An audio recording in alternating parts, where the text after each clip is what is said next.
Dalam tangan saya sekarang adalah emas berat lebih dari 600 gram, nilainya sekitar RM200,000. Ada yang risau untuk simpan emas dalam tangan, takut hilang, takut kena curi, takut rugi dan juga takut nak bayar zakat pun ada. Tetapi simpanan emas beginilah yang dapat menyelamatkan nilai duit RM200,000 dari dimakan inflasi, kerana nilai emas ini meningkat apabila inflasi meningkat. Jadi sebenarnya tidak rugi jika tuan-puan simpan sebahagian dari simpanan tuan-puan dalam bentuk emas. Mungkin majoriti tuan-puan tiada simpanan sebanyak RM200,000.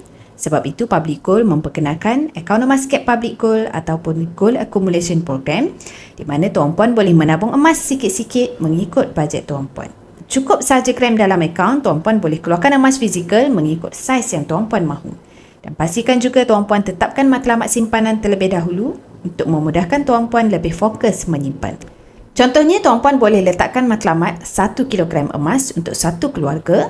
Dan untuk memulakan simpanan emas bersama Public Gold, tuan-puan boleh rujuk pin video saya untuk langkah mudah daftar akaun emas. Dan nanti saya akan bantu tuan-puan cara terbaik menabung emas di Public Gold sesuai dengan bajet tuan-puan.